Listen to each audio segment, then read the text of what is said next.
Este vídeo contém audiodescrição de transmissão ao vivo. Na tela inicial, fachada do TJGO com o texto na cor branca, com a informação: a transmissão começará em breve. Na parte superior, a logomarca do Tribunal de Justiça do Estado de Goiás e no rodapé do lado direito da tela, o selo do Prêmio CNJ de Qualidade e ao lado o texto que traz a informação: Prêmio Máximo da Justiça, CNJ reconhece o TJGO como ganhador do selo Diamante. Agora na tela aparece um homem branco de cabelos castanhos que usa óculos e camisa de manga curta branca, no estilo gola polo e calça preta. Ele é Roberto Júnior, servidor que está como cerimonialista e que do púlpito do auditório José Lenar inicia o evento Janeiro Branco no TJGO, cultive cuidado, colha bem-estar. Agora na tela uma mulher branca, loira, que usa óculos e um vestido branco. Ela é a juíza auxiliar da presidência, Jussara Cristina Oliveira Souza, que faz a abertura oficial do evento. Agora volta à tela o cerimonialista do evento, Roberto Júnior.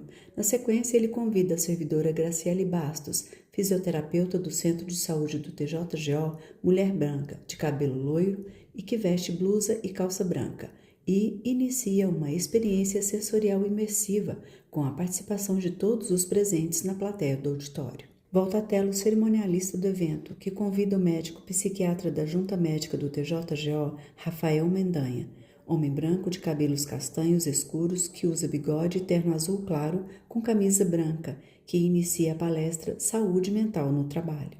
Volta à tela o cerimonialista do evento, que convida o psicólogo e servidor Eric Lopes para conduzir a dinâmica Cápsula do Futuro. Ele é um homem branco, de cabelos castanhos escuros, que usa óculos, camisa branca e calça azul. Volta à tela o cerimonialista do evento, que convida ao púlpito a diretora da Divisão de Acolhimento e Ambientação Funcional, Patrícia Magalhães, mulher loira que usa blusa branca e calça azul. Volta à tela o cerimonialista do evento, que anuncia o final do evento. Agora na tela a fotografia da fachada do TJGO na parte superior e a logomarca do Tribunal de Justiça do Estado de Goiás e no rodapé, do lado direito da tela, o selo do Prêmio CNJ de Qualidade e ao lado do texto que traz a informação: Prêmio Máximo da Justiça, CNJ reconhece o TJGO como ganhador do selo Diamante. Fim da audiodescrição.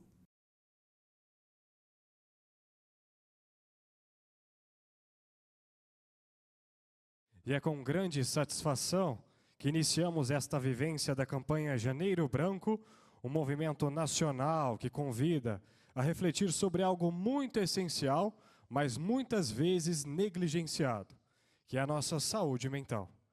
O Janeiro Branco nos lembra que cuidar da mente é tão importante quanto cuidar do corpo. É um convite para pausar, olhar para dentro, repensar hábitos, fortalecer vínculos e cultivar uma relação mais saudável conosco, com o outro e com o trabalho.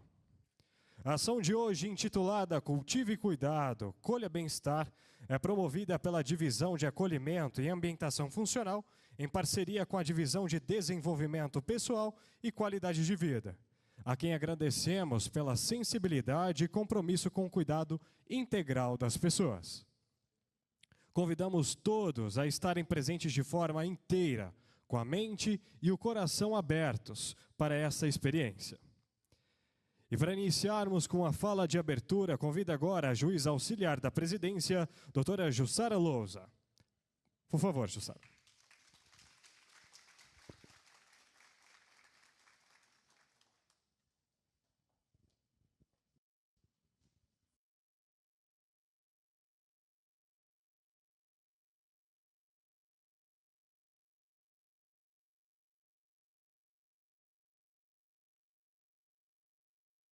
De Goiás, dou as boas-vindas a este encontro que integra a campanha Janeiro Branco, um movimento nacional que nos convida a refletir com seriedade e sensibilidade sobre a saúde mental e emocional. A administração do tribunal tem plena consciência de que o cuidado com as pessoas que constroem diariamente esta instituição é indispensável para um ambiente de trabalho mais humano, equilibrado e saudável.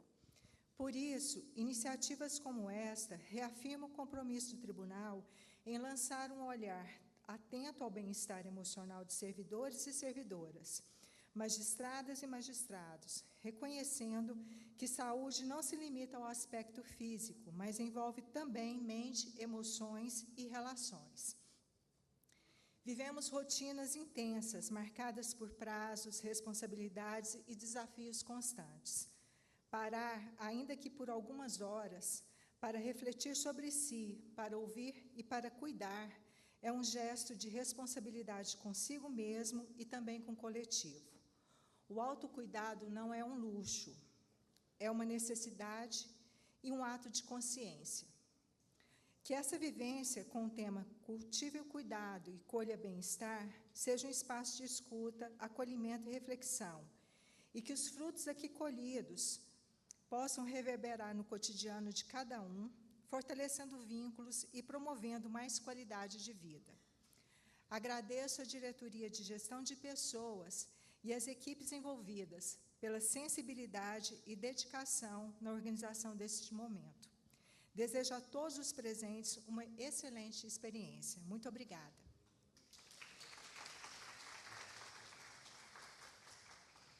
E para iniciarmos nossa programação, convidamos agora vocês a desacelerarem o ritmo do dia e se permitirem esse momento de reconexão. Nesse instante, teremos uma abertura sensorial conduzida pela fisioterapeuta do Centro de Saúde, Graciele de Bastos. Palmas, por favor. Boa tarde. Roberto, eu vou precisar só para depois diminuir um pouco a luz aqui, pelo menos aqui na frente. Posso pegar, né? Não dá para eu ficar paradinha aqui. Primeiramente, vamos colocar uma música para a gente começar a dar uma relaxada. Primeiro eu começo com vocês, a gente fazendo um download do nosso corpo. Então, vamos fechar os nossos olhos, posicionar bem confortável na cadeira, encostar bem as costas, sentir seu braço apoiado, as suas pernas, seus pés apoiados no chão. Vai sentindo como se estivesse passando um raio-x da cabeça aos pés. Sente o seu rosto, toda a sua face. Vai relaxando esse músculo da face, do pescoço. Relaxa bem os ombros. Vai respirando bem profundamente, sentindo o ar penetrando pelo seu nariz, enchendo bem o pulmão. Sente a sua coluna bem relaxada. Relaxa o tórax. Vai sentindo as pernas, descendo até os pés. Toda a musculatura tenta deixar totalmente relaxada. Agora uma inspiração profunda e solta bem devagar pela boca.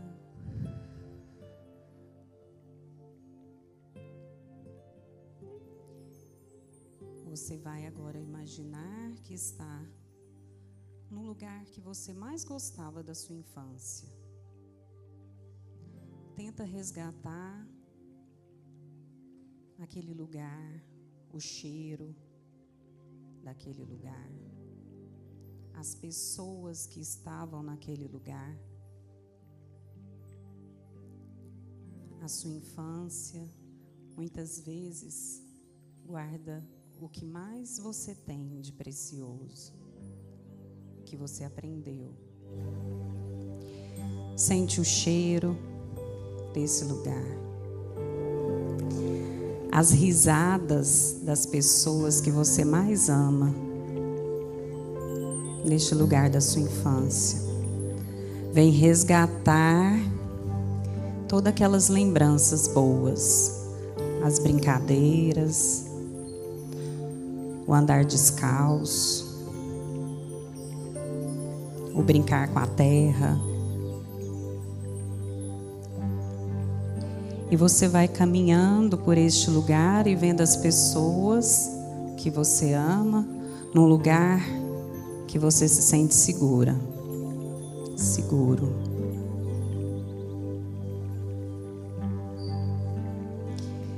E você vai dar com uma porta agora.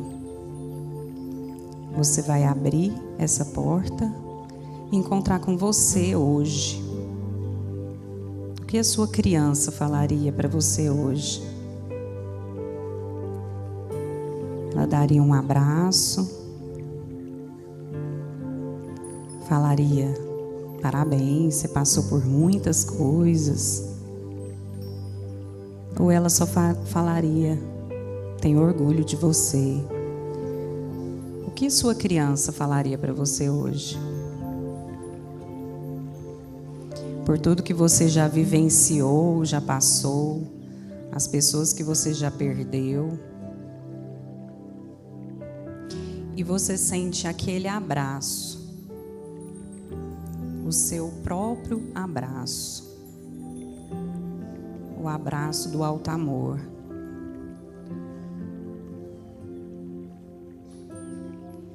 E você sente aquele amor tomando conta de você, do seu coração, do seu corpo.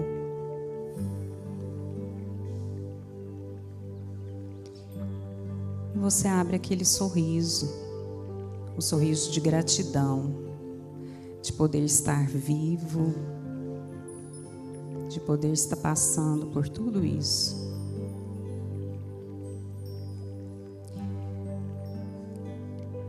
Agora você vai andando e vai chegar no hoje. Como está seu hoje?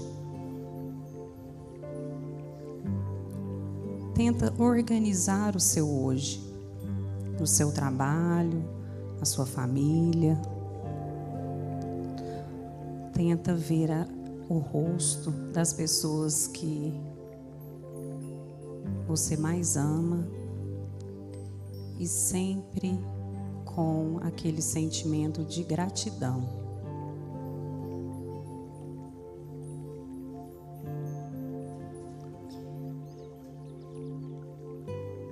Vai passeando nos locais que você mais frequenta, na sua casa, no seu trabalho,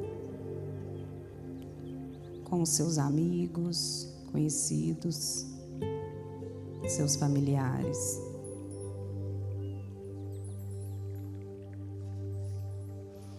Agora a gente vai sentir o nosso corpo com as nossas mãos.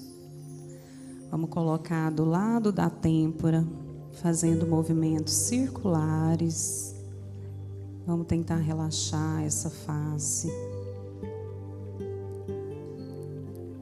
Nos locais que são mais tensos do dia a dia. Deslizando para o osso do maxilar, em movimentos circulares. Você vai relaxando toda a sua face. Desliza agora para o pescoço, fazendo um movimento circular, pressionando o pescoço, deslizando para baixo. Sente todo o seu músculo sendo descontraído, relaxado.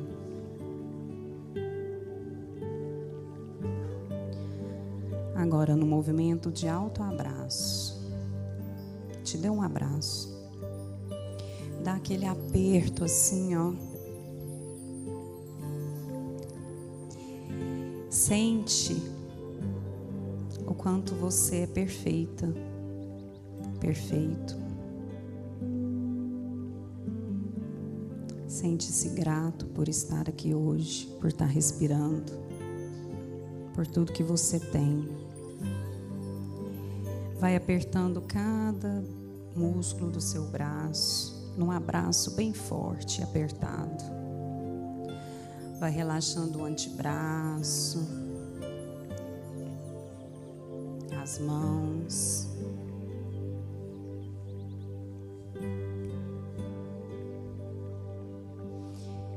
E agora, num despertar, numa respiração bem profunda, você vai dar aquela espreguiçada assim, ó.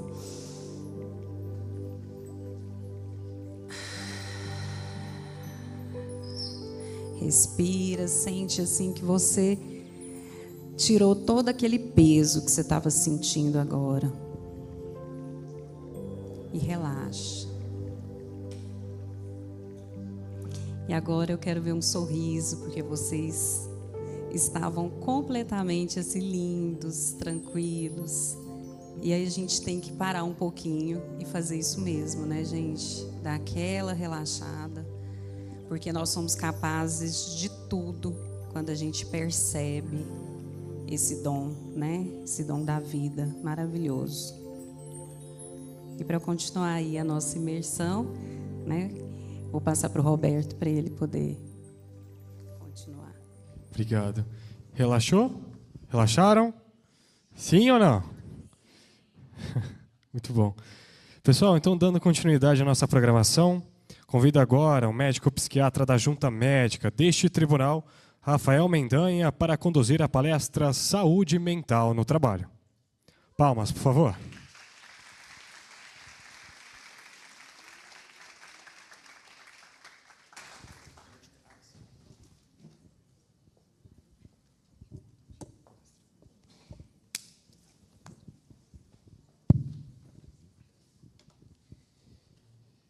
Se trabalhar fosse bom mesmo, de verdade, assim, ninguém seria pago pelo trabalho que faz.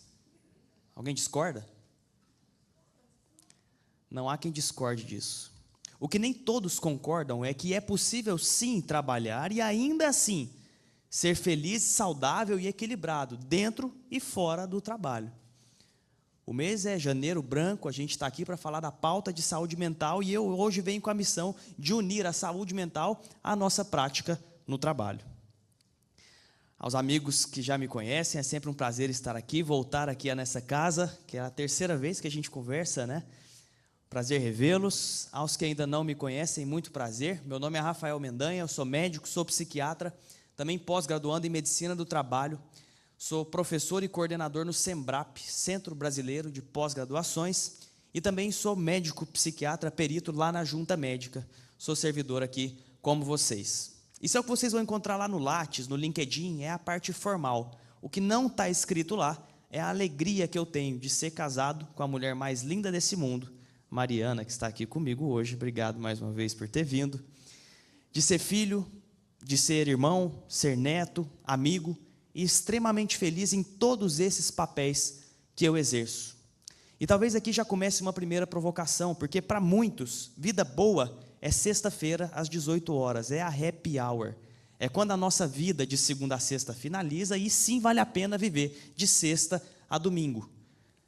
Mas talvez o segredo seja unir momentos de felicidade entre o CPF e o CNPJ. Feliz daquele que consegue unir e experimentar um pouco disso no seu dia a dia. E é mais uma vez sobre isso que a gente vai conversar aqui hoje.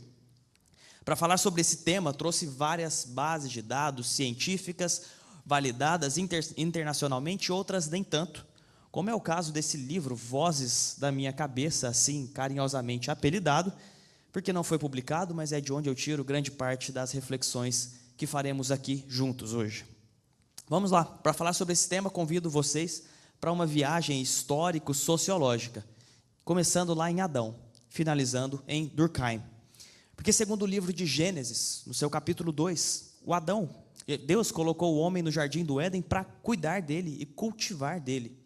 Adão não estava lá no jardim do Éden de férias, tranquilo, no spa. Não, ele tinha muito trabalho. Ele tinha que dar nome para todos os animais e, convenhamos, tinha muito, hein? Ele tinha que cuidar de todas as plantações, aparar os galhos e por aí vai. Só que naquele momento o trabalho não era visto como algo penoso, ele fazia possivelmente com o coração cheio de alegria. Mas aí ocorre aquele episódio da maçã, as coisas mudam e a partir dali a coisa mudou. O trabalho toma um outro lado que a gente não queria. Com o suor do seu rosto é que você passa a comer do seu pão. Opa, a coisa mudou. O trabalho não é mais tão divertido assim como Adão parecia trabalhar. Isso tem tudo a ver com a origem etimológica da palavra trabalho. Vocês podem ver, trabalho vem de tripalium. E o que é tripalium? É uma estrutura de madeira, onde a gente prendia escravos e animais para serem açoitados, aferrados. Olha que interessante, trabalho é penoso, trabalho é tortura. Legal, né? Será que o tema é esse mesmo? Será que vocês entraram na sala certa? Porque a ideia era falar de saúde mental no trabalho. E até o momento a gente só foi rebaixando, né? Ninguém está mais feliz do que estava no começo, ao perceber que trabalho é tortura.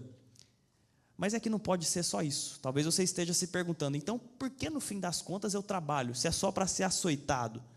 E aqui eu quero propor, inicialmente, 3 caminhos, para os quais podemos ver que o trabalho tem, sim, funções interessantíssimas para a gente. O primeiro e mais óbvio é o do sustento, o negócio. Negócio é a negação do nosso ócio. Eu abro mão do meu tempo livre, eu abro mão do tempo que eu estaria fazendo outra coisa, eu empreendo no trabalho e ao final daquele mês eu recebo o meu salário. Assim chamado porque quando criado não existia Pix, Bitcoin, era pago em sal, daí o nome salário. Convenhamos, só por essa função o trabalho já é fundamental para a nossa vida. É por conta do nosso salário, que vem do nosso trabalho, que vestimos, que comemos, que temos aonde dormir. Convenhamos, se fosse só isso, já estava tudo bem. Mas não pode ser só isso, porque senão todo mundo ia querer aquele trabalho que dá a maior remuneração. Hoje, por pesquisas no Brasil, tabelião de cartório, por exemplo. E não é bem isso que acontece. Eu me lembro quando eu estava no pré, e a minha professora do pré, a tia Ned, virou para a gente e perguntou, e aí, o que vocês querem ser quando vocês crescerem? Uns disseram advogado, jogador de futebol, modelo, arquiteta, médica, farmacêutica. Eram diversas as respostas. Porque, é claro, dentro de nós e desde crianças existe algo que nos joga, nos impulsiona para determinada atividade. Curioso é que, recentemente, eu reencontrei a tia Ned. E ela me perguntou, e aí, o que você vai ser quando você crescer? Acho que ela não entendeu que eu tinha chegado no limite, né, assim, da estatura. Era aquilo ali mesmo, ela não entendeu. Mas foi um prazer reencontrá-la. Fato é que o trabalho se comunica diretamente com a nossa identidade. Aquela criança que dizia, eu vou ser farmacêutico quando eu crescer. Ela cresce e aquilo faz parte do seu desenvolvimento, da sua personalidade. De forma que, quando adulta, o seu CPF se une de forma simbiótica e saudável com o seu CNPJ. Assim, é bem provável que, se você acaba de conhecer uma pessoa que você nunca viu na vida, você se apresenta, meu nome é Rafael, tenho 27 anos, 30 segundos de conversa e eu sou médico. Olha que interessante. A nossa profissão torna-se carta de apresentação, torna-se identidade. E pode ir ainda mais profundo do que isso. Mais que a nossa identidade pode ter tudo a ver também com a nossa vocação. Porque a natureza é muito sábia. Ela colocou em cada um de nós um conjunto de aptidões físicas, cognitivas, emocionais, para exercer determinado tipo de atividade. Assim, é evidente que eu não fui escolhido com as habilidades para ser um jogador de basquete. Ninguém tem dúvida disso. Muito menos Ayrton Senna. Mas ele tinha as habilidades suficientes para ser piloto de Fórmula 1. Mas imaginem que ele não tivesse sido piloto. Ele resolveu se tornar arquiteto. Excelente arquiteto, tá? Nota 10, fazia projetos lindos. Mas se fosse esse o caso, então aquela curva, depois da reta de Interlagos, não seria o S do Senna, seria só mais uma curva. Certamente Ayrton Senna, arquiteto, teria feito belos projetos e alegrado muitas pessoas, mas uma nação inteira deixaria de comemorar todas as suas vitórias e choraria tanto pela sua perda. De forma semelhante, imaginem Michael Jackson. Ele abandonou os palcos, ele resolveu virar farmacêutico. Ajudaria muita gente, com certeza. Talvez seria o melhor farmacêutico do bairro, da cidade. Mas se fosse esse o caso, não existiria para nós Billie Jean. Thriller seria só um gênero, um filme de terror. E nenhuma criança passaria sua infância tentando copiar o Moonwalk. Entenda, Michael Jackson, farmacêutico, ajudaria centenas de pessoas, mas outras milhões de pessoas viveriam num mundo mais triste, certamente menos dançante. De forma semelhante, trago aqui Mateus, que poderia ser Lucas, Manuela, Letícia. Mateus, advogado. Somente Mateus, com todas as habilidades que ele tem, com todo o conhecimento técnico jurídico, com toda a perspicácia de advogado, com toda a sensibilidade na conexão com o seu cliente, somente Mateus poderia livrar o seu cliente de uma acusação injusta, levando-o à absolvição. De forma muito semelhante, eu fico pensando aqui no Roberto. Esse cara nasceu para falar, ele tem uma voz que dá inveja ao Galvão Bueno. Imagina se a gente colocasse o Roberto para ficar fazendo trabalho de digitação. Já pensou, Roberto? Que sem graça seria. Cada um nasceu com um propósito, cada um foi munido de habilidades e de dons, aptidões para exercer determinada atividade.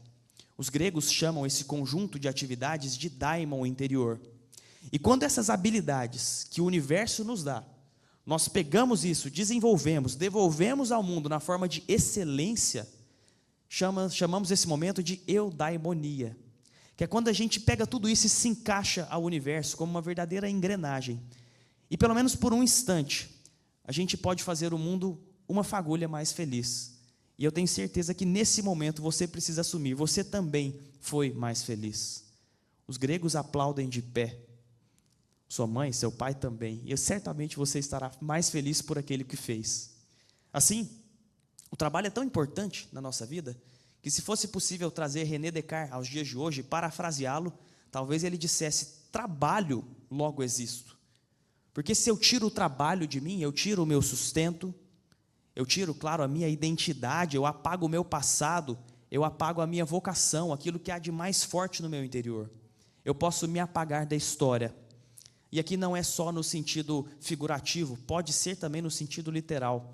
Quem percebeu isso de forma muito interessante foi Gonzaguinha. Ele mesmo disse: o homem se humilha, se castra o seu sonho.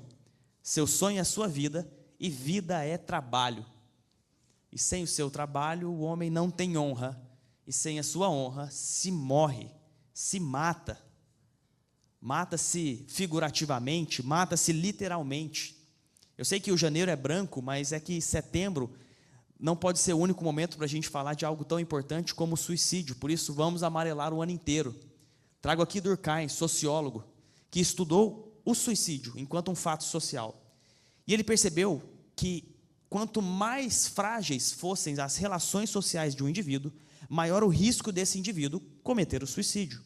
E ele fez uma comparação muito clara entre grupos diferentes para essa tese que ele tinha, que se confirmou. Primeiro ele pegou solteiros contra casados. E ele percebeu que solteiros tinham um risco maior de suicidar do que casados. É isso mesmo, vocês ouviram bem. Não era solteiro que tinha a vida boa? Sai a hora que quer, vai aonde quiser, conversa com quem quiser, namora com quem quiser. Mas como assim? Não é essa a vida boa? Depende daquilo que é valor para você. Para a ciência, para os números, solteiros tinham um maior risco de suicídio do que aqueles casados. Porque entende-se que se você... Parto aqui de um relacionamento saudável, tá? Em que duas pessoas se amam e se respeitam. E se um desses indivíduos está passando por um momento difícil e ele resolve deixar o mundo, ele pensa: poxa, esse mundo tão ruim que eu deixo para trás, antes era dividido entre duas pessoas, agora vai ser só sobre o meu companheiro, sobre a minha companheira. Parece injusto. Talvez por 5 segundos eu pense um pouco mais, por 2 minutos eu pense um pouquinho a mais, e talvez esse tempo seja suficiente para não puxar o gatilho, para que eu busque uma ajuda. De forma semelhante, casais sem filhos, eles acabam suicidando mais que casais que têm filhos, pela mesma lógica de ter alguém que depende de mim. De forma semelhante, indivíduos que não são religiosos se suicidam mais daqueles que são religiosos. E Durkheim não atribui isso a nenhum poder divino específico, não. Ele parte do pressuposto que se um indivíduo é religioso, ele frequenta uma comunidade religiosa, seja ela qual for. E numa comunidade religiosa, relacionamentos são formados. E pessoas protegem pessoas. Naquele momento, se você está passando por um momento ruim, uma adversidade da vida, você certamente vai ter com quem contar. Seja essa religião, qualquer que seja ela. De forma semelhante, indivíduos desempregados, naquela época, Durkheim propunha que tinham maior risco de suicídio do que aqueles indivíduos empregados, pela mesma lógica. Mas aqui podemos ir além, porque vimos que tem a ver com sustento, com identidade, com vocação, mas, claro, também com relacionamentos. Passamos a maior parte das nossas vidas no trabalho. Então, daqui sai amizade, inimizade, relacionamento. Certamente vocês têm um grupo entre vocês que não tem o chefe, e vocês combinam de falar mal do chefe. Acontece, né? Não é só lá onde eu trabalho, não. Não posso falar muita coisa, porque meu chefe está aqui, ó. Aquele grupo lá é aquele que a gente não te colocou, viu, Dr. Gelson? E dali saem bons relacionamentos. É naquele grupo que vocês marcam, ó, sexta-feira, às 18 horas, vamos ali na esquina, que a gente conversa, joga o papo fora. E dali sai casamento, sai padrinho de casamento, sai amizade que dura a vida inteira, sai briga que dura a vida inteira, mas faz parte da vida. Fato é que no trabalho onde estamos inseridos, nos relacionamos. E relacionamentos protegem. O trabalho também nos protege muito. E até aqui, meus amigos, falamos grande parte baseado no livro do Vozes da Minha Cabeça. Daqui para frente eu quero trazer uma literatura mais robusta, científica, para falar sobre a avaliação do trabalho. Será que o excesso adoece? Será que a falta também adoece? O primeiro ponto que eu quero passar é que existe sim uma relação bidirecional entre a falta de trabalho e a saúde mental. De que forma? Do que nós estamos falando? Essa revisão sistemática com meta-análise, que é o topo de evidência científica, mostrou uma associação muito interessante entre o desemprego e a saúde mental. De forma que o desemprego, indivíduos desempregados, ao longo de 12 meses, tinham 50% mais chances de desenvolver sintomas ansiosos e depressivos. E o contrário também era verdadeiro. Indivíduos que experimentavam sintomas ansiosos e depressivos, sobretudo não tratados, tinham maiores riscos de estarem desempregados num futuro muito próximo. É perceptível, por meio dessa tabela também, que o risco de agravamento de sofrimentos mentais, de transtornos mentais, é basicamente o dobro em indivíduos desempregados do que aqueles que são, de fato, empregados. É o que a gente vê aqui na ansiedade, na depressão e também no abuso de substâncias. Em uma das suas músicas, Djavan canta que se não mata, fere. Aqui na relação do trabalho é parecido, mas é porque a gente viu que fere. E a ciência também nos mostra que mata. Olha só que interessante esse estudo, mais uma revisão sistemática com meta-análise do JAMA Psychiatry, é uma revista excelente, publicada em 2025, mostrou que o desemprego eleva o risco de suicídio em até 200%. Esse risco é maior, é claro, naqueles grupos considerados de risco, homens de 35 a 65 anos, solteiros ou divorciados e também de baixa renda. Dados recentes que confirmam o que já nos trazia Durkheim há muitos anos. Mas tá bom, e a falta de trabalho adoece. E o excesso? A gente tem um limite específico para o qual a gente pode trabalhar e a partir dali fica perigoso? Sim, a literatura também nos mostra que sim. Esses dois estudos nos mostram que a relação de saúde mental com o trabalho piora muito a partir de 48 horas trabalhadas por semana, aumentando o risco de depressão em indivíduos que são previamente rígidos em até 44%. É interessante que essa relação é dose dependente. Quanto mais eu trabalho, mais eu aumento os meus riscos. De forma que a própria Organização Internacional do Trabalho já definiu. O limite ideal é até no máximo 48 horas por semana. Se possível 40, é mais interessante.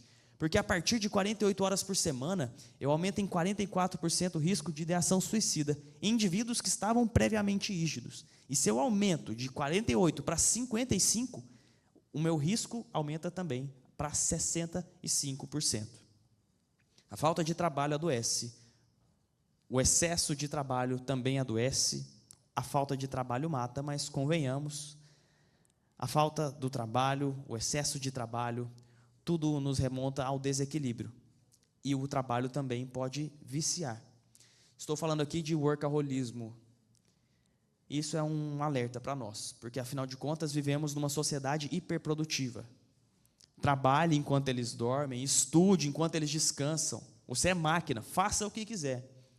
Então, a gente aplaude quando um colega que trabalha com a gente nos diz que ficou 2 semanas inteiras, dormindo 2 horas por noite, e conseguiu entregar a sua planilha, conseguiu entregar a sua meta. A gente aplaude e pensa, nossa, eu quero ser igual a esse cara, olha, ele nem precisa dormir, ele passou 1 mês inteiro acordado, que maravilha.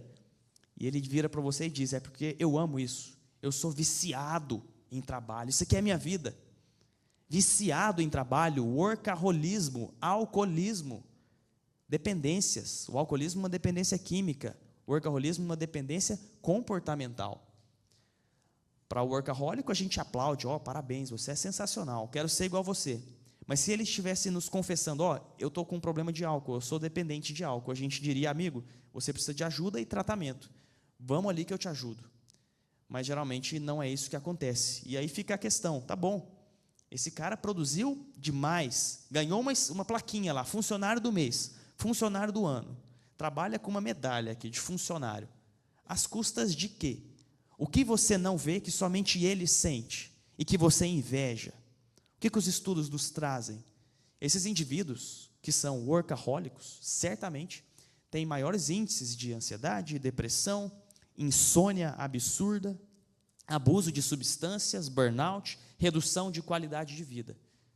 E aí você pode pensar, eu sou assim, mas não é porque eu quero, não. É por conta do meu trabalho que demanda demais de mim, eu não tenho outra opção. Mas se isso fosse verdade, todo mundo na sua sala também seria workahólico. Todo mundo adoeceria do mesmo jeito. E no mesmo ambiente, indivíduos adoecem de forma diferente. Porque a gente não consegue adoecer daquilo que a gente quer, a gente adoece do que pode adoecer. Isso tem a ver com fragilidade pessoal, personalidade, genética. Os estudos nos mostraram que existem duas variações da personalidade que são importantíssimas e favorecem o workaholismo e, claro, o mal-estar psíquico. São elas o neuroticismo e o perfeccionismo. Neuroticismo é um traço da personalidade que nos faz experimentar afetos negativos com maior facilidade. É um indivíduo que, ao olhar um copo, vai sempre achar aquele copo meio vazio, nunca meio cheio. E o perfeccionismo, vocês sabem bem, porque possivelmente, quando passaram no RH para de fato ingressarem aqui, o pessoal perguntou, e aí, qual que é o seu ponto mais forte? Eu sou bom, eu trabalho em equipe. E qual que é o mais fraco, o pior ponto negativo seu? Eu sou perfeccionista. Está aí uma característica que é aplaudida, como se fosse algo bom, mas na verdade não é. Os estudos nos mostram que essa rigidez, essa extrema dedicação ao trabalho ou qualquer outra atividade, em última instância, é uma forma de lidar com emoções negativas e que leva, claro, ao adoecimento. Ocorre que há homens que trabalham como se fossem viver para sempre. Quem disse isso foi Demócrito de Abdera, filósofo grego pré-socrático. Percebeu no século V antes de Cristo que naquela época já tinha muita gente se dedicando excessivamente ao trabalho em prol de outras atividades. Nos dias de hoje, o que vemos? Longas jornadas de trabalho, horas extras intermináveis, indivíduos que vendem as suas férias, trocam seu descanso do fim de semana, trocam momentos de família, momentos ricos, que não voltam atrás, pensando que mais na frente vão conseguir, de alguma forma, recuperar isso. Mas esse tempo não volta. E eu já fui desses. E eu preciso ficar sempre alerta para que não volte a ser. Conta um caso prático. Eu estava no meio da faculdade, meu irmão tinha acabado de se formar, meu irmão é médico também. E sabe o que eu gostava? Quando a gente fazia reunião de família no fim de semana, à noite, enfim, algo bem descontraído, social.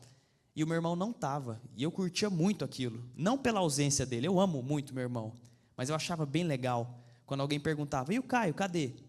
E alguém respondia, ele não está aqui não, ele está de plantão. Mas não é domingo à noite, sábado à noite? Pois é, ele trabalha muito. Nossa, eu queria aquilo para mim, aquele distintivo de honra. Eu queria me ausentar e queria que alguém perguntasse por mim e eu estaria trabalhando, e aquilo seria o máximo. De lá, na minha ausência, eu estaria comemorando. E assim eu almejei, sonhei com isso todo esse tempo, até que eu me formei e a realidade veio. Assim eu fiz. Trabalhava muito, estava na residência, ia dar plantão durante a semana, à noite e fim de semana também. Então, no domingo eu acordava às 7 da manhã, 7 eu estava no plantão, saía às 7 da manhã na segunda-feira, já ia na residência, à noite tinha plantão de novo, depois terça residência de novo, e eu só ia voltar para casa na terça-feira à noite. Comecei a perceber que aquilo que eu glamorizava não era lá tão legal, que trabalhar desse tanto e me ausentar desse tanto, deixar de ter tempo rico e de qualidade com a minha família não era tão legal, que a solidão da madrugada no plantão não valia a pena, Não tinha dinheiro que pagava o tempo que eu estava perdendo com aqueles com quem eu amo. Comecei a perceber também irritabilidade, alterações de sono, vontade de brigar no trânsito, comecei a fazer mal a mim e aos que estavam ao meu redor. Isso era insustentável. Mas tinha um objetivo, eu não fazia aquilo com a maior alegria do mundo. Foi por um objetivo claro, eu estava noivo, eu precisava casar, precisava juntar um dinheiro, vocês sabem bem como é, então tinha começo, meio e fim, tinha objetivo. E aí eu não estou aqui para falar, romantizar a vida, em alguns momentos da vida vai ser preciso trabalhar com sobrecarga. Tanto é que a própria legislação brasileira prevê horas extras. É normal, em algum momento haverá sobrecarga e você será remunerado por isso, inclusive. Mas o que não pode acontecer é algo extraordinário, tornar-se ordinário, corriqueiro, que é o que muitos fazem. A vida exige de nós essa flexibilidade, como já previa Guimarães Rosa. A vida é isso, esquenta, esfria, aperta, afrouxa, sossega e desinquieta. O que ela quer da gente é coragem. Coragem para quê, você me pergunta? Coragem para patrocinar a dor da madrugada não dormida, a ausência dos encontros de fim de semana por algo que vale a pena, que esteja alinhado com a sua vontade, com os seus valores. Sumir durante um mês porque precisava entregar um TCC, terminar um curso super importante e valeria a pena. Para você, na sua conta, vale a pena. Mas coragem para dizer não. Não, isso para mim não vale. Na minha conta, eu fiz a matemática, não vale ficar tantos dias sem dormir em prol de uma tarefa que não está alinhada com os meus valores, com os valores com os quais eu defendo. Coragem, coragem para dizer isso. O fato é que algumas pessoas tomam o caminho da hiperprodutividade e escolhem dizer não. Dizem sim para tudo e para isso acabam fazendo uso de alguma coisa, alguma substância que permita que ele trabalhe de forma sobre-humana. É claro, isso não acontece aqui no fórum, nenhum servidor do tribunal faz uso de nenhuma substância, não precisa rir, não precisa olhar para o colega, nada disso. Mas em outros locais, fora daqui, vocês sabem que existem algumas pessoas que usam substâncias não prescritas para ter uma melhora de desempenho. Aqui eu estou me referindo aos psicoestimulantes, principalmente. Ritalina e Venvance, vocês já devem ter ouvido falar esses nomes, né? Nunca ouviu falar, né? Não, prazer, estou te apresentando agora. Não tem aqui não tem. Já procurei, está em falta. Mas lá fora tem. E aí, será que vale a pena? Essas chamadas smart drugs melhoram de fato o desempenho cognitivo? Vale a pena experimentar? Porque quem toma fala, nossa, é uma euforia, eu viro outro. Eu viro uma máquina de produção. O que a ciência nos traz de forma bem clara? É que nenhum ganho de performance supera qualquer um dos riscos. Existe ganho de performance? Pode até existir. Mas é realmente subjetivo, o indivíduo se percebe melhor. Na prática, quando ele toma e vai fazer testes analisados cientificamente, não melhora assim. Pelo contrário, é uma euforia cognitivamente desorganizada. E os riscos são maiores que os ínfimos benefícios que são subjetivos. De quais riscos estamos falando? Aqui, claro, de um uso não prescrito. Risco de insônia, porque são medicamentos que mexem com noradrenalina, dopamina, que alteram o ciclo circadiano. Então, eu quero ficar bem mais produtivo, eu tomo à noite, que eu perco o sono e trabalho pra caramba. Mas é no sono que a memória se consolida. É no sono que as toxinas são limpadas do nosso cérebro. Não vai adiantar. Aumento de irritabilidade, aumento de ansiedade, polarização do humor, sobretudo para humor mais disfórico, começa a dar vontade de brigar com o chefe, de bater o carro na rua, de chutar o cachorro, uma irritabilidade que não é sua, mas é induzida, potencializada por neurotransmissores que você não precisa em excesso. Então, em última instância, não vale a pena. E reforço, uso não prescrito. São medicamentos excelentes para aqueles que têm indicação de usar, mas para aqueles que não têm, o risco não vale a pena. Então, se alguém oferecesse em algum momento da vida isso cruzar com você aqui, você já sabe qual é a resposta. Eu fiz a conta e acho que não está valendo a pena. Bom, então como que a gente vai fazer para manter a nossa saúde mental aqui dentro, enquanto estamos no trabalho e fora do trabalho também? Aqui não tem segredo, tá, gente? Somos divididos em 4 partes e divididos e integrados também em 4 partes. Somos seres biológicos, psicológicos, sociais e espirituais. Pensar em saúde dentro e fora do trabalho é pensar que essas 4 áreas precisam ser trabalhadas. Partindo do ponto biológico, não tem segredo, tá? Corpo são em mente sã. Frase de tremenda sabedoria antiga que não mudou até hoje. Não há de se pensar uma mente saudável num corpo adoecido, ou um corpo adoecido vivendo numa mente saudável. Isso parece não dar certo.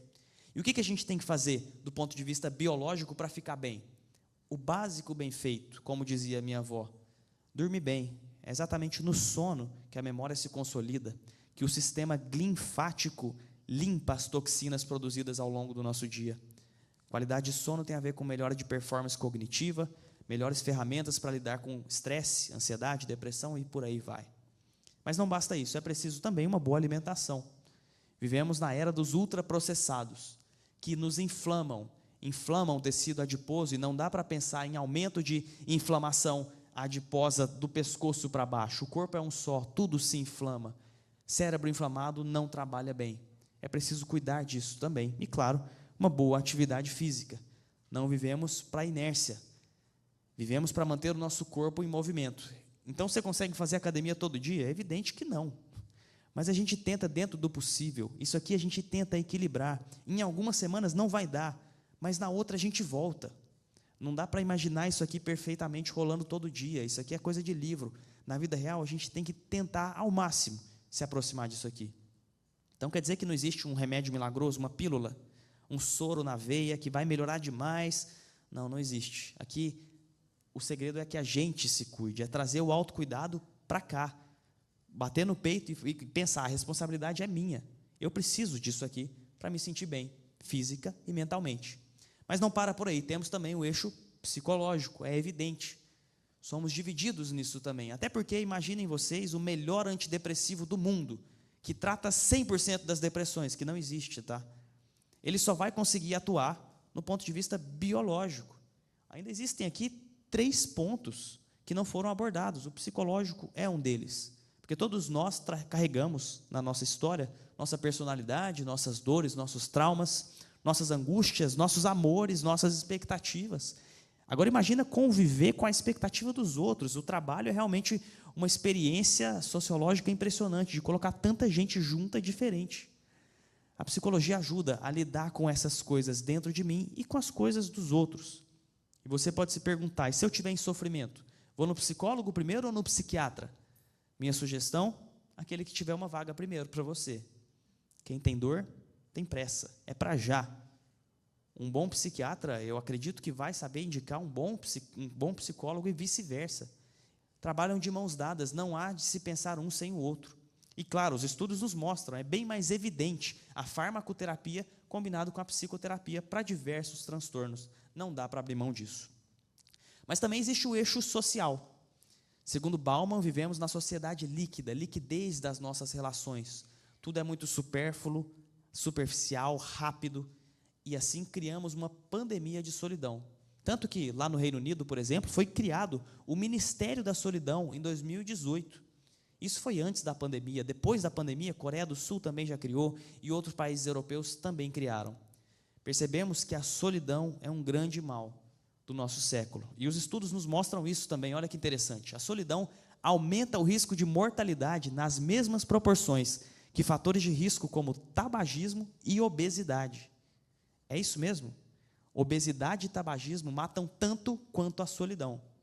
Em outras palavras, melhor ser um gordinho, gente boa, boa praça, cheio de amigos, do que um sarado e solitário. De acordo com esse estudo, os dois têm a mesma saúde, por incrível que pareça. É preciso cultivar bons relacionamentos, porque eles nos protegem, de preferência aqueles reais.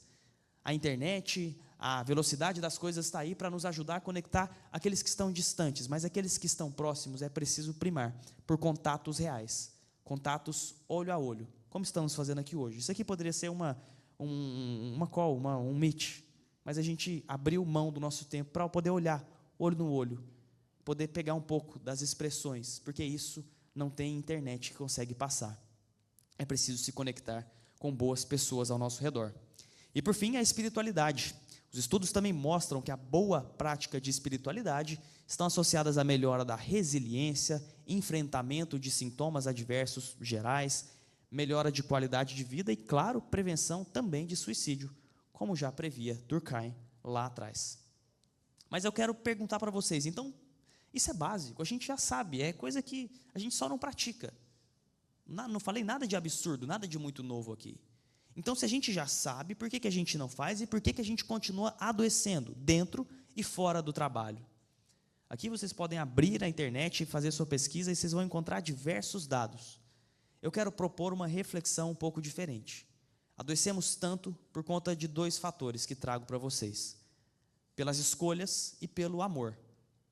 São as reflexões finais que eu convido vocês para me acompanharem. Bom, como é que era antes? Vamos voltar muitos anos atrás. Há muitos anos, era o destino quem ditava a jornada do próprio indivíduo. Assim, ele não escolhia com quem ele iria se casar.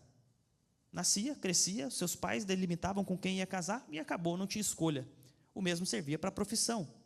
Filho de agricultor, seria agricultor. Filho, neto, bisneto de artesão, seria artesão. Não existia flexibilidade. Você pensa, que chato, hein? Não podia escolher nada, nada. Chato. Isso protegia. Era como se fosse uma liberdade de zoológico. Podia fazer o que você quisesse, dentro da jaula. Não pode sair da jaula. Fica aí, faz o que quiser, mas seu limite é aqui. E limites protegiam contra a angústia da escolha. Porque hoje é diferente. Eu posso casar ou não casar, casar e descasar. Eu posso viver a vida inteira sozinho, namorar com quantas pessoas eu quiser. Posso tudo. Isso serve também para o trabalho. Hoje são catalogadas mais de 900 profissões que não existiam há pouquíssimo tempo. E amanhã certamente estarão novas profissões lá. São muitos caminhos para eu escolher. E por que isso acontece? Porque somos seres humanos. Nós não somos gatos. O gato, por exemplo, ele nasce gato, procria gato, morre gato. O gato é escravo do próprio instinto de ser gato. Você não vê um gato tomando um rumo diferente a não ser um gato. O mesmo acontece com um cachorro, com a galinha. São escravos da própria herança genética deles. Assim, o vento venta, a maré mareia, o sapo sapeia, o gato gateia. E o ser humano? Não, o ser humano não tem essa opção. Ele, por definição, é um ser livre, que precisa escolher, e escolher angustia. Quando nos deparamos com muitas possibilidades, nos angustiamos.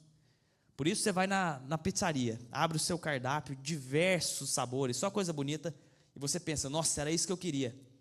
Mas depois de 5 minutos você está angustiado, você não sabe qual você vai escolher, porque se escolhe A, você deixa de experimentar todos os outros sabores.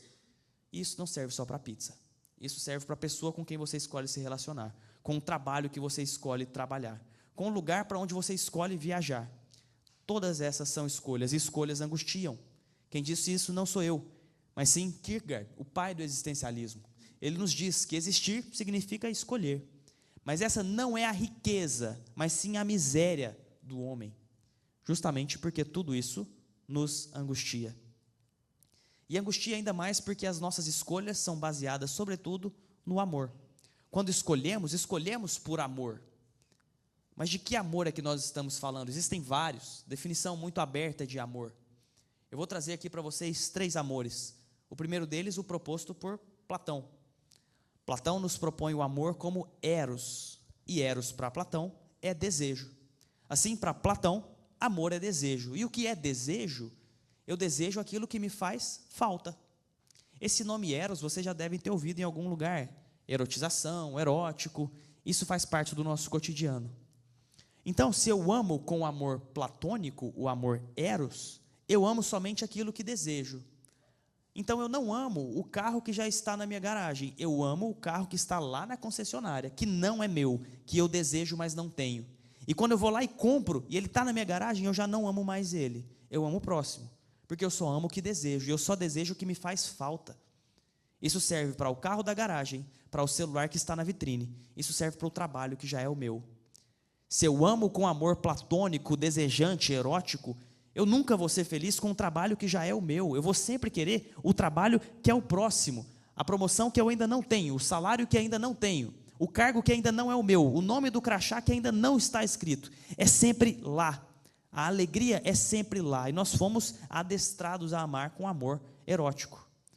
Assim funciona o capitalismo. Ou vocês já viram alguma coisa do tipo, tá bom, você comprou seu celular, guarda seu cartão de crédito, Você comprou uma roupa nova? Guarda, não precisa mais, você já tem muita.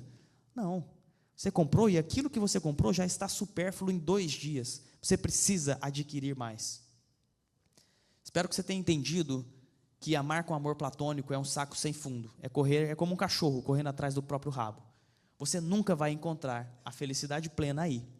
Mas tem a sua função importante. Porque é no eros, no desejo pela falta, que nos impulsionamos à vida, não é verdade? Não é porque desejamos algo melhor que fazemos um curso a mais, que nos esforçamos, que queremos melhorar o nosso currículo para trabalhar melhor, para ter mais valor para entregar. Então eros é importante, mas só eros é insuficiente. Por isso Aristóteles, um pouco mais à frente, nos propõe o amor filia, que não é eros, não é desejo pela falta, mas é alegria pelo que já está presente. E a coisa começa a ficar mais interessante. Porque se eu amo com amor filia, eu sou alegre pelo carro que já é o meu, o que já está na garagem. Eu sou feliz com o celular que já está no meu bolso. Eu sou feliz com o trabalho que já é o meu, o salário que já é o meu, os colegas de trabalho que já são os meus. Mas perceba, amar também com amor filia é um convite à mediocridade. Já está tudo bom, eu amo tudo assim, me deixa quietinho aqui, eu não preciso melhorar nada, está 100%. E talvez esse também não seja o caminho. Viver uma vida 100% aristotélica é uma vida, em última instância, medíocre. Por isso, um pouco mais à frente vem Jesus Cristo, figura histórica, incontestável e Deus para muitos de nós. Um pouco mais à frente ele propõe um outro tipo de amor, um amor ágape, que não é nem desejo pela falta, nem filia, alegria solitária, mas sentimento que é compartilhado. Alegria que só faz sentido se o outro que está do meu lado se alegra junto comigo, a quem ele chama de o próximo, a quem ele diz que eu devo amar como a mim mesmo. Porque de nada vai adiantar ser uma chama de alegria num oceano de tristeza, ou ser uma usina de pessimismo e choro numa sala que reluz de tanta alegria. Esses 2 indivíduos vão se contaminar e não vai fazer sentido. Só fará sentido se a minha alegria puder alegrar ao outro. Só vai fazer sentido se o meu amor puder alcançar também o outro. Porque melhor que rir é rir com alguém rindo ao seu lado. Sorriso dividido é sorriso dobrado, segundo Gabriel Pensador. Por isso, o que proponho é ser 100% em cada um desses amores. Ame 100% com amor erótico, deseje aquilo que você não tem, dentro e fora do trabalho. Isso é importante para nos movimentar. Mas ame 100% filia, se alegre com o que você já tem no hoje, no agora. Senão não vai fazer sentido essa vida. Você vai buscar e não vai encontrar em lugar nenhum. Mas, por favor, compartilhe essa alegria e esse amor com aqueles que estão próximos. Zele pela alegria, pelo amor daqueles que estão ao seu lado. Amores equilibrados, vida equilibrada, leve e possivelmente mais feliz, dentro e fora do trabalho. Mas eu sei que a gente se cansa. Eu sei que nem sempre é possível ficar com esse sorriso todo, com esse amor todo. Por isso, naqueles dias ruins, o meu desejo para vocês é o que os titãs nos desejaram. Desejo que você tenha a quem amar e quando estiver bem cansado, que ainda exista amor para recomeçar. Muito obrigado. Até a próxima, se Deus quiser.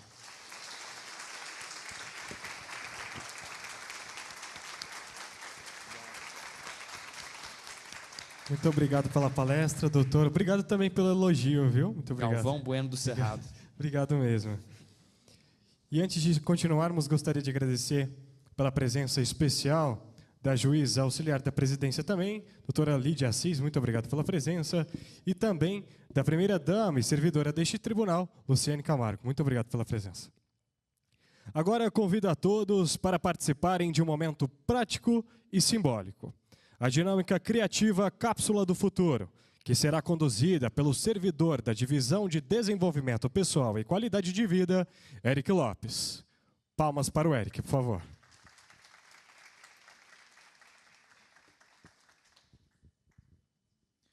Boa tarde, boa tarde.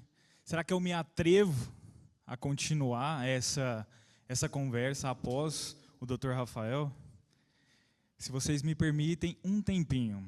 Prometo que vai ser 20 minutos, mas espero, genuinamente, que vocês compreendam como eu quero passar isso para vocês.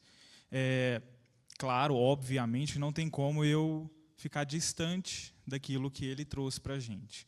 ele tangenciou várias partes, inclusive entrou na parte psicológica, que é a minha.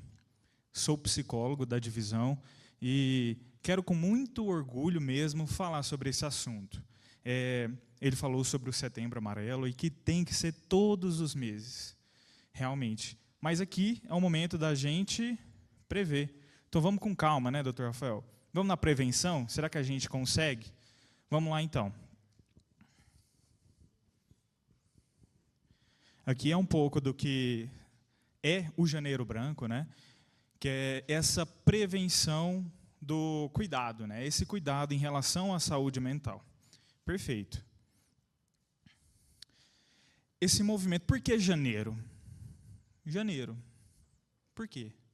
Estamos começando o ano agora, né, doutora Lídia? Agora. Então, agora é o momento em que a gente reflete sobre a vida. Nossa, o que eu fiz? Será que foi legal? Será que não foi?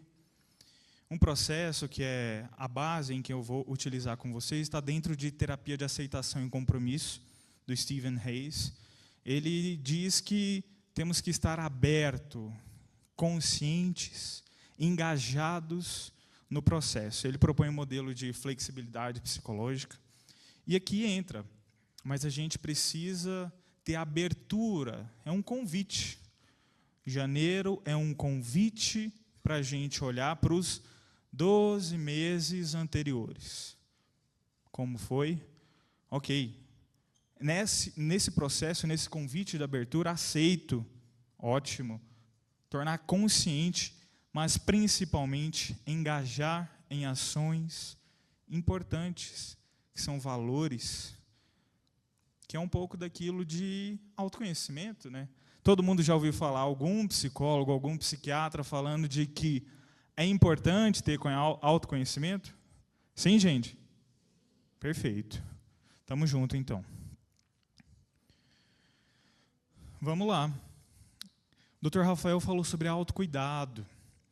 A felicidade não é um destino, mas sim uma jornada que se alinha aos nossos valores essenciais e compromissos pessoais. Ok, vocês estão aqui, são servidores do Tribunal de Justiça, mas dentro desse contexto. Então vou puxar vocês aqui para dentro das terapias contextuais. Como eu posso promover autocuidado?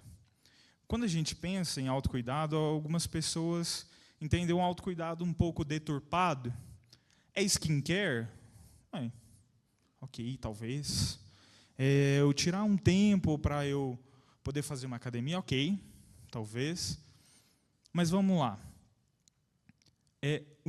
O autocuidado, ele pode estar presente em todos os momentos em que você está fazendo alguma coisa, seja com outro ou com você. É o modo como você coloca a sua intenção sobre aquele processo. Então, aqui é um convite para reflexão. Como eu estou colocando esses valores dentro do que é essencial a partir dos meus compromissos pessoais. Ok? Vamos para o próximo.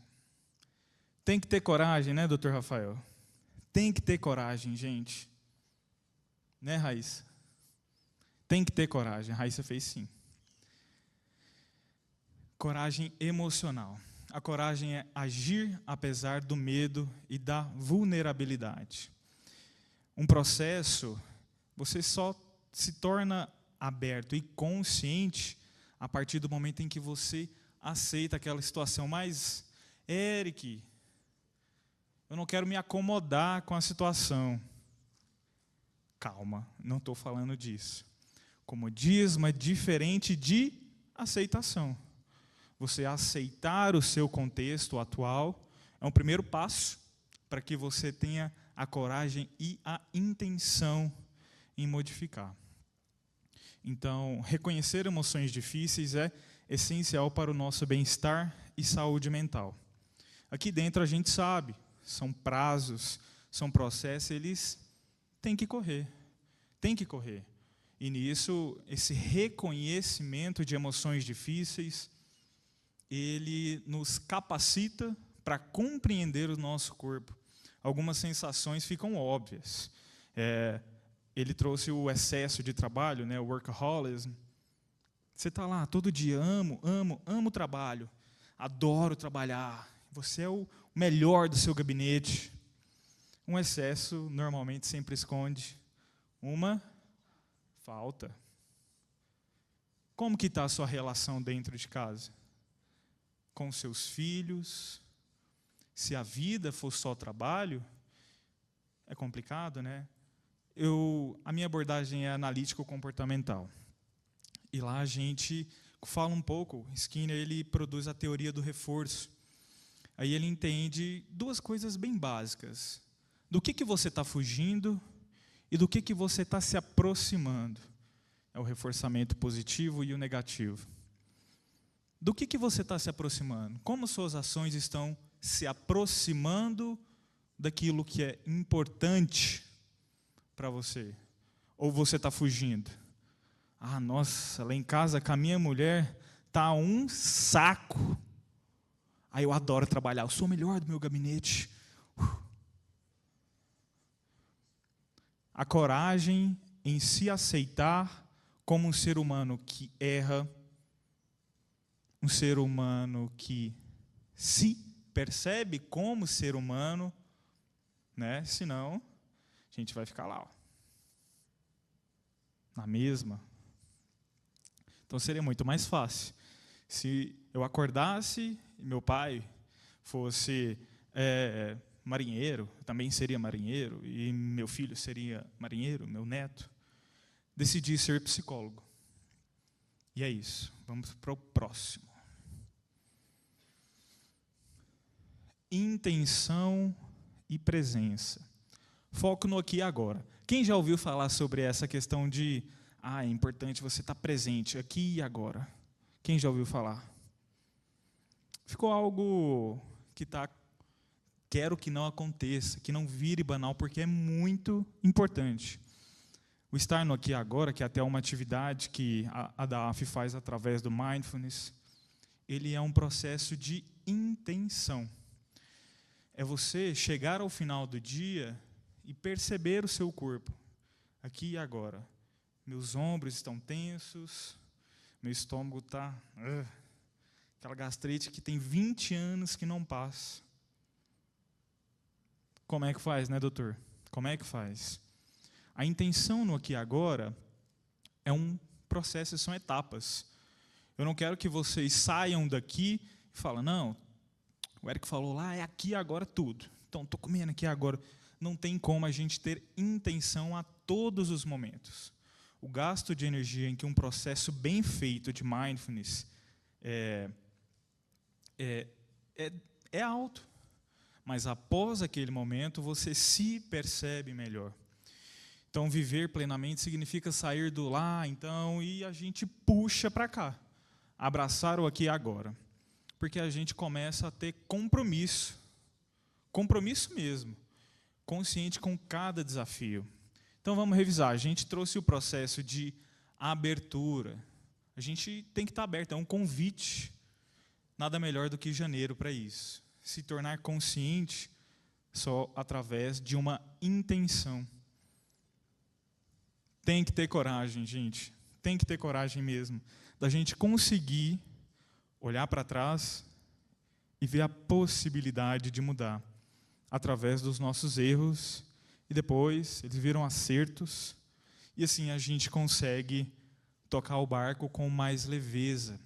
O processo de prevenção, ele é justamente isso. Em que a gente chega em um determinado momento e está insuportável e eu quero pular para o lado de lá. Então, é um momento da gente refletir, até assim, a unha que está encravada. É válido.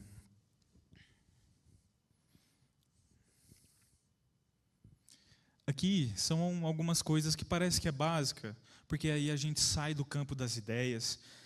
O doutor entrou muito nessa parte filosófica, espiritual, também psicológica. Achei muito bacana, biológica. Vamos para as ações. Então, se desconectar um pouco das tarefas, porque esse excesso que a internet nos oferece é bom, Então, vou começar a fazer isso. Priorizar atividades prazerosas. Dentro da terapia comportamental dialética, é assim, que normalmente é focada em pacientes com automutilação, altíssima desregulação emocional. Isso aqui é essencial. Todo dia você tem uma rotina. Se não, chega final de semana, eu quero o quê? O happy? Todo mundo, happy? Faça o seu happy hour. Não precisa ser com cerveja todos os dias, mas que seja 20 minutos de um livro. Tem gente que gosta de fazer cerâmica. E tem gente que, talvez eu gostaria de fazer cerâmica, experimente. Vai lá e fala, fica pegando naquele trem. Ótimo, vamos para outra. Então, você listar atividades prazerosas e serem compromissados em fazer. Faz parte da sua rotina, porque senão você chega sábado e domingo, está insuportável ser você. Então é isso. Respeitar o horário de almoço, algumas coisas que fazem sentido, pequenas pausas para refletir. Senão, acumula. E aí, normalmente, quando chega dentro da clínica, seja para mim ou para o Dr. Rafael, já passou em tantos lugares, mas vamos lá. Coragem e intenção. Aceitar dias difíceis é fundamental para o crescimento pessoal. Compromisso. Comprometer-se com o sentido da vida nos ajuda a encontrar motivação, mesmo em tempos difíceis, e a manter o foco em nossas metas. Nos organizar frente a isso, o foco. Manter o foco no trabalho significativo nos permite encontrar satisfação e propósito, ajudando a construir um trabalho positivo e colaborativo. Esse trecho aqui, posso falar facilmente que eu quase roubei dele ali, porque está muito parecido. Então, a gente ter esse norte, porque vão ter dias difíceis, né, gente? Óbvio, com certeza. Tanto aqui, tanto lá fora. Perfeito. Mas a gente tem o nosso foco. Nem precisa de Ritalina. Muitas das vezes, Concerta, Venvance. Quando você tem um foco, você pode se distrair, faz parte. Eu olho para uma coisa, o telefone toca, eu tenho que atender. Senão a gente fica igual aquele cavalo de hipismo, que coloca assim, sabe? Nem sei o nome daquilo. E está só olhando para frente. O contexto, um ser humano contextual, ele sabe olhar para o lado, mas ele sabe a intenção por trás daquilo. Então, vamos voltar aos nossos pilares. Então, os pilares fundamentais do Janeiro Branco, quero que vocês levem essas 3 palavras para casa. Autocuidado, coragem e intenção. Autocuidado, coragem e... Perfeito. Refletir sobre esses pilares ajuda a fortalecer o nosso compromisso com a sua saúde. Cara, a única pessoa para cuidar da sua saúde, deixa eu te contar, é você. Juro. Sabe aquela coisa? Juro. Juro. É você. É você. Então é isso. Autocuidado, coragem, intenção.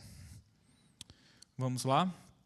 Aí agora eu vou pedir para vocês pegarem os celulares de vocês, que a gente vai fazer uma dinâmica. Vocês já ouviram falar da cápsula do futuro? Sim? Ótimo. Então, como que acontece? Mas antes de entrar nessa cápsula, vamos refletir sobre isso daqui? Todo mundo está conseguindo ver? Ok. Primeira, se 2026 fosse um filme, qual seria o título do filme que você adoraria assistir? Se você soubesse que tudo o que fizer neste ano dará certo, o que você escolheria fazer? Quais foram os momentos mais marcantes do ano passado e o que eles revelam sobre o que é realmente importante para você. Se ninguém pudesse ver o que você faz em 2026, como seriam os seus dias? A última, se eu pudesse apagar agora, aqui, ó, com a varinha mágica, sem medo, sem insegurança, o que você faria de diferente nesse ano? Esse exercício é para a gente notar os nossos valores, o que é importante no nosso dia a dia. O nosso primeiro passo, ele é guiado para algum rumo. E como lá na Alice do País das Maravilhas falou, para quem não sabe para onde vai, qualquer caminho. Então, isso daqui é um exercício para você identificar como é a sua bússola. A sua bússola está te levando para onde? É importante a gente refletir. Nada melhor do que nós mesmos para responder. Meu chefe, Hugo, não vai falar, nossa, para o Eric é importante tal coisa. Mas sou eu, e novamente, sou eu quem vai conseguir trazer esse olhar gentil para as minhas atitudes. Perfeito? Então, voltamos na cápsula do tempo. E agora, quero que vocês escaneiem esse QR Code, pessoal que está de casa também. Não vou atrapalhar, prometo. Quando todo mundo entrar, me deem um ok. Ok. Ok. Ok. Obrigado, Sayuri. Ok? Perfeito. Vocês entenderam a estrutura aí. Então, aí está falando quando vocês querem receber essa mensagem que vocês vão escrever.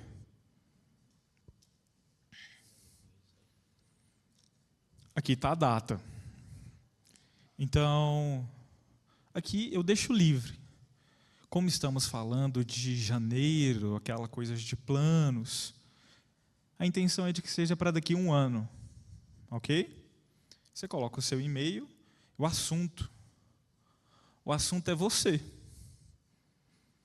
Sem essa coisa de metas. Metas 2026. Né, Maria Nilva? Maria Nilva tem a meta de arrumar o carro dela, que estragou ontem. Está pronto. Então, quais são esses assuntos que tangem a você? Através dessas reflexões, o que é importante daqui um ano você querer ser? Cartas para quem eu ainda vou ser. Heráclito já falava, né? Opa, entrei nesse rio aqui, se eu sair, pá, já sou outro. Rápido assim, rápido assim. Então a gente está todo momento aprendendo. Né? 26 anos atrás eu estava balbuciando. Agora eu estou aqui falando com vocês. Processos, etapas, aprendizagens. Como será daqui a um ano? Quero que vocês tirem aí 2 minutinhos para vocês escreverem, ou mais também, fica ao critério de vocês.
É fácil, gente?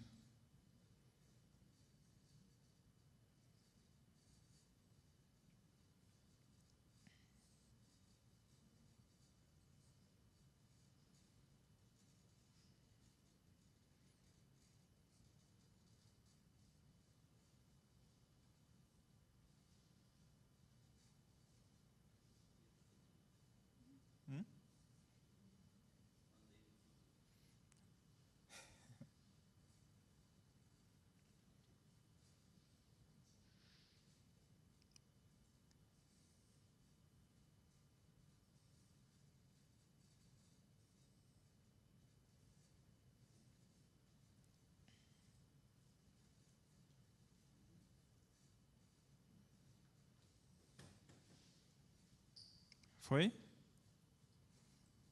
Tem gente ainda digitando.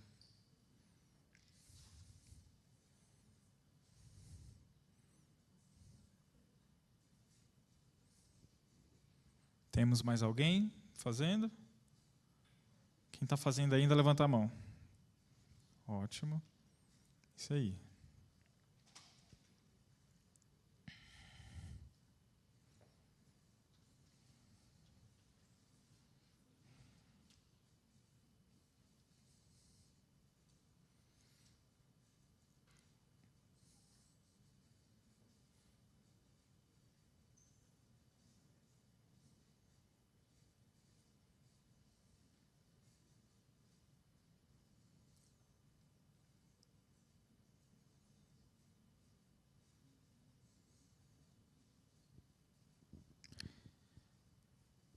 Bem, pessoal, espero que daqui a um mês ou daqui a um ano, não sei o prazo que vocês colocaram, quando vocês receberem essa mensagem, gente, e chega desse jeito.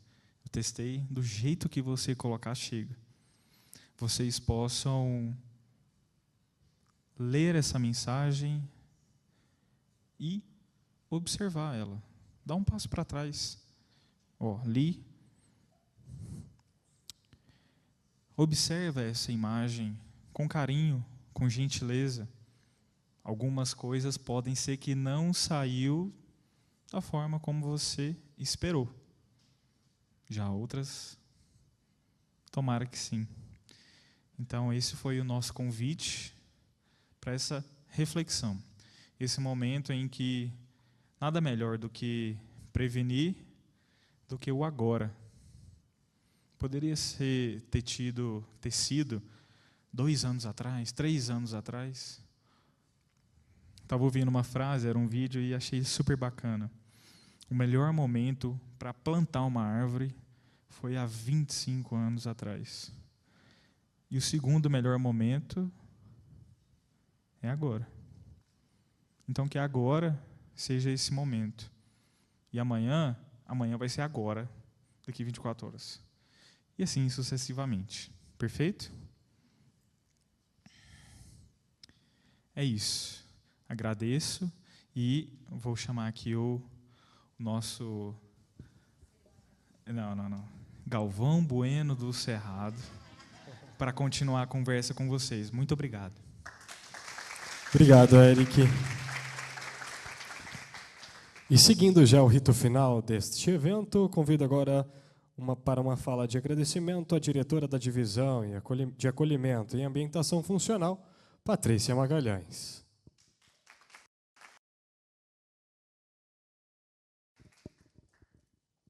Boa tarde.